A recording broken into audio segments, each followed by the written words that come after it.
Okay, wait, hold on a second. I just need to make sure I heard you right the pre-show. You said Sam Altman's kids were supposed to run the Mars colony. Yes, that is exactly what the leaked email said. It's part of the whole lawsuit discovery. Altman proposed this $80 billion project for a Mars colony. And yeah, the text implies that the governance structure, it involves his Your children. biological children or his AGI children. Knowing that whole circle of tech philosophy, genuinely hard to tell. Maybe they see them as the same thing eventually. But here's the real kicker. Elon Musk's reply to this whole pitch was it was brutal. I can only imagine. He just replied with a single statistic. He called the probability of success 0%. Zero. Okay, welcome back to the Deep Dive. I'm really glad you're here with us. We usually spend our time trying to filter out all the noise, find the signal in these huge data dumps. But today, I mean, the noise is incredibly loud. It is loud. But if you listen really closely, there's a very distinct rhythm underneath it all. Right. And we aren't just talking about the usual chatbot headlines today. We're looking at a fundamental shift in competence. We're talking about AI putting on a lab coat at Stanford to cure diseases. We're talking about AI literally breaking out of the screen to, fix your dishwasher. And maybe most significantly, we're talking about a massive geopolitical shift in hardware. Something coming out of China that just changes the entire board. It feels like the theme for this dive is doing work. We're moving past the era of, generating interesting text and into the era of executing complex tasks. From the biology lab to the factory floor and then all the way to the global supply chain. There's so much to unpack here. Let's start with the scientists. Let's do it. So we have this really fascinating study from Anthropic. It's titled The AI Frontier, Scientific Research and Physical Evolution. And I think for a lot of people listening, this is going to require a real mental shift about what an LLM actually is. A huge shift. Because usually when we talk about large language models, Claude, GPT, whatever, we think of them as writing assistants, like, Claude, summarize this PDF, or, hey, write me a polite email to my boss, that kind of thing. Exactly. It's a retrieval tool, a formatting tool. It's basically a sophisticated autocomplete. Right. But what Anthropic did was profile 3 different labs, and these are serious, high-level research labs, where they're using Claude to do work that normally takes human scientists months, and the AI is doing it in minutes. And it's not just doing the grunt work, it's actually doing the thinking. I mean, take Stanford's Biomne project as the prime example. Biomne is fascinating. They call this a research agent. Okay, before we go further, we should probably clarify that term. When we say agent here, we're not just talking about a chatbot with a personality, are we? No, definitely not. A research agent is a system that doesn't just chat. It uses tools to execute tasks. Think of it this way. A chatbot is a brain in a jar. It can talk to you. An agent is a brain that's been given digital hands that can open files, run code, search databases. It can execute a whole workflow on its own. So it has agency, can actually interact with its environment. Exactly. And Biomne is working across 25 different scientific fields. It's building this memory bank of skills. It learns expert workflows so it doesn't have to start from scratch every single time. See, that's the key differentiator. It's not just retrieving data, it's figuring out how to do the science. Yeah. But the example that really stood out to me, the one that really made me pause, was from MIT. Oh, the Mozzarella Project. Such a great name, by the way. Scientists love a good pun. They really do. So they were using it for CRISPR screens. For anyone listening who might not be a biologist, CRISPR is basically gene editing. And these screens, they're usually a brute force process, right? Oh, incredibly brute force. You basically have to disable thousands of genes one by one just to see what breaks. It's tedious, it's expensive, and it's so prone to human error because you're just staring at these massive data sets for weeks. And this is where the story gets a little wild. Because Claude didn't just speed up the spreadsheet work. No, this is the part that just stopped me in my tracks. I mean, whoa. Yeah. Get this. Claude actually analyzed the data, and it spotted an RNA modification pathway that the human scientists had completely missed. Wait, hold on. Let's pause right there. It found a biological reality that the human experts overlooked. Yes. When they benchmarked it, against other models and against the human analysis, Claude identified a pathway that wasn't obvious. It saw a pattern in the noise that the humans just didn't see. That feels like a pivotal moment. It's one thing to say, AI can calculate faster than me. We're used to that. It's a totally different thing to say, the AI noticed something about biology that I didn't. It completely changes the value proposition. It moves from assistant to collaborator. And there's a third example, right? It touched on the economics of all this. The Lundberg lab at Stanford. Right. This is all about cost. Gene screens are incredibly expensive. We're talking something like $20,000 per screen. 20 grand. Yeah. So you can't just test everything. You had to be picky. You have to place your bets very, very carefully. Usually, scientists use a mix of spreadsheets, some intuition, and existing research to guess which genes to target. It's an educated guess, but at $20,000 a pop, it's still a big gamble. So how did the agent change that gamble? Well, they had Claude navigate a molecular relationship map. So instead of just looking at lists, the AI analyzed this whole network of connections between molecules, and it suggested the targets based on those relationships. So it's replacing intuition with network analysis. Precisely. And the study emphasizes this point over and over again. None of these breakthroughs came from just chatting with the bot. Right, that goes back to your agent definition.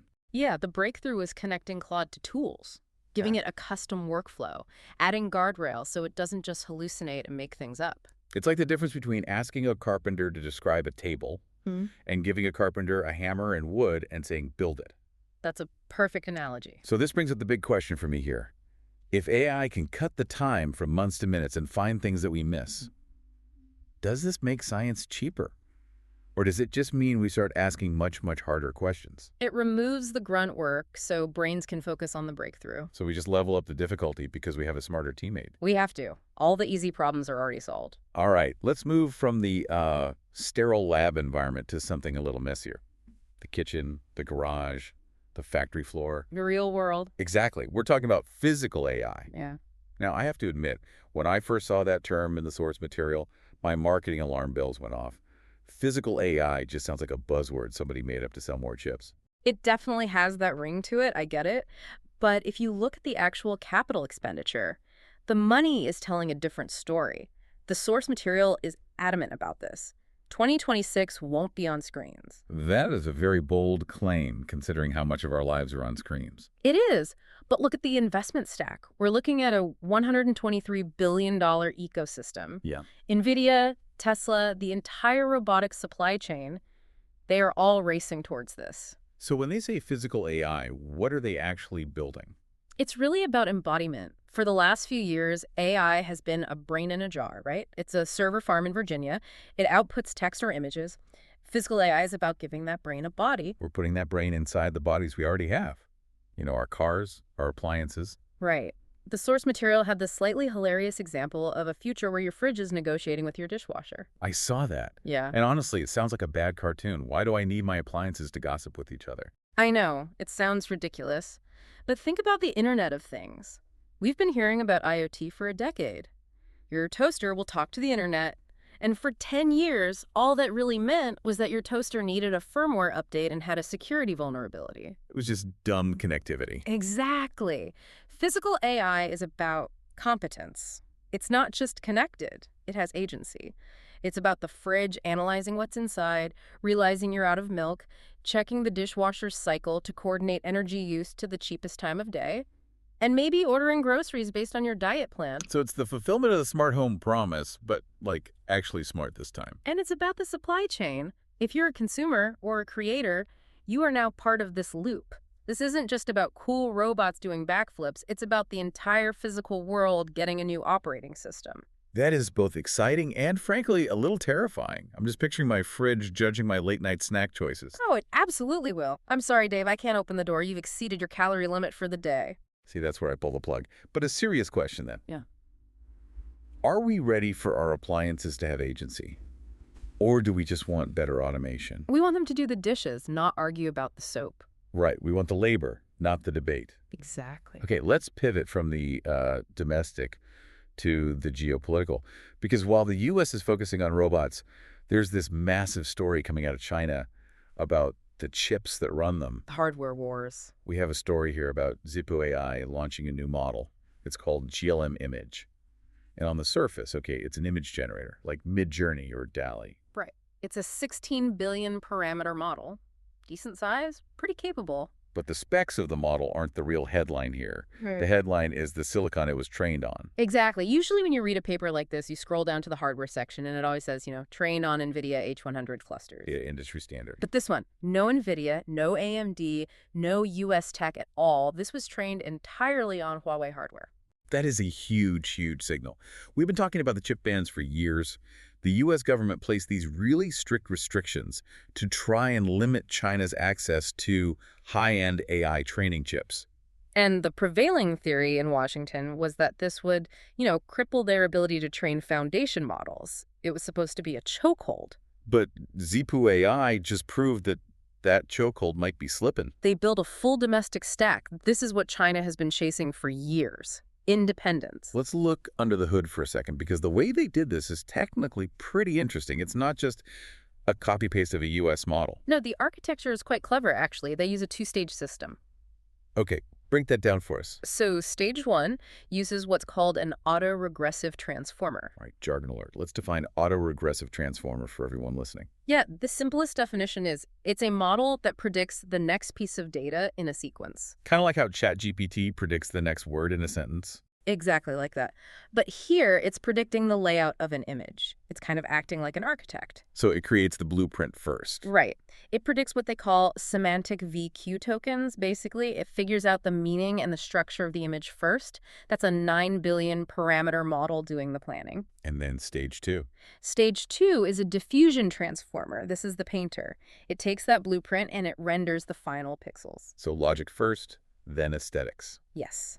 And because of this split approach, it's really good at text-heavy images, which has been a weak point for some other models. Now, the source material does mention that in terms of pure artistic vibes, it might not beat the absolute top-tier Western models yet. Models like Nano Banana or Sea Dream. Maybe not yet, no. But it proves the concept. It proves you can train a massive functional commercial-grade model without ever touching American silicon. So if the hardware bans were meant to stop them, did they just force them to accelerate their own development? Necessity is the mother of invention. We force them to build their own. And now that stack exists. And once it exists, you can't uninvent it. The divergence is real now. We basically have two separate hardware ecosystems developing in parallel. Which complicates, well, everything. All right, let's take a quick breath. That was a lot of heavy lifting. Science agents, robotic supply chains, and semiconductor geopolitics. The trifecta of modern anxiety. Let's move to our rapid-fire segment. Culture, chaos, and what we're calling cursed phrases. Oh, I love this list. First up, Leo Tolstoy. Poor Tolstoy. Can't even rest in peace. People on X, formerly Twitter, are accusing Leo Tolstoy of using AI. Because of the M dashes. Apparently using M dashes, that long dash you use for a break in a sentence, is now considered a sign of AI writing. Never mind that War and Peace was published in the 1860s. Right. Or that, he died in 1910. The paranoia is real. People are seeing ghosts in the machine everywhere. It's becoming a witch hunt. If you use good grammar or complex punctuation, you must be a bot. Which leads us right to the next item, the cursed phrases list. Ah, yes. There's a new list of words circulating that supposedly out you as an AI. Words that the models are statistically more likely to use. I actually checked this list before we started recording. And did you pass?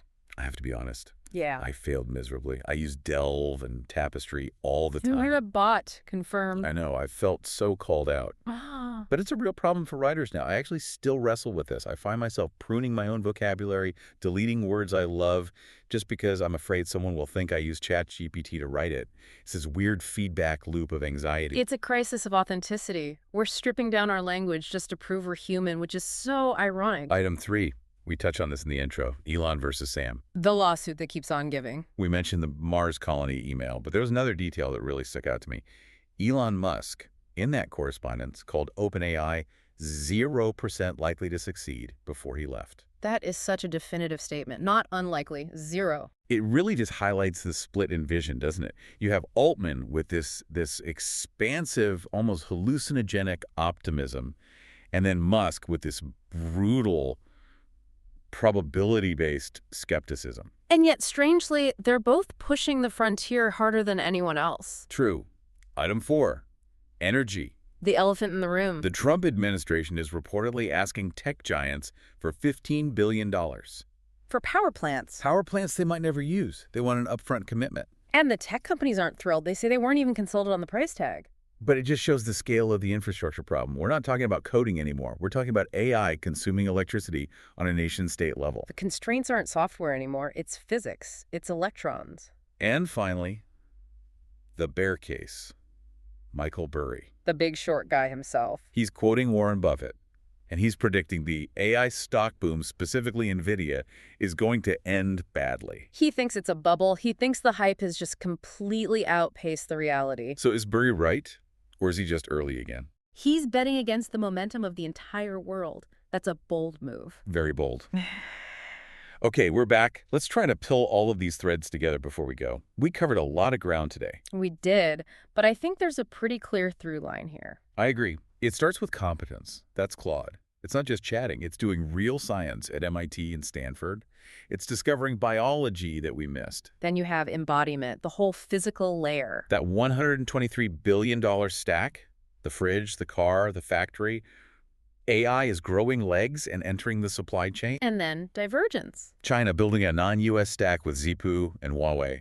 The hardware world is splitting in two, and it's proving that bans might just accelerate independence. And finally, hype versus reality. Mars colonies run by kids versus the reality of crumbling power grids and these $15 billion demands for electricity. It really feels like the play phase is over. Yeah, it's not a toy anymore. Now the hard work and the hardware begins. So here's my question for you, listening to this. We talked about research agents and physical AI. Are you using these tools to chat?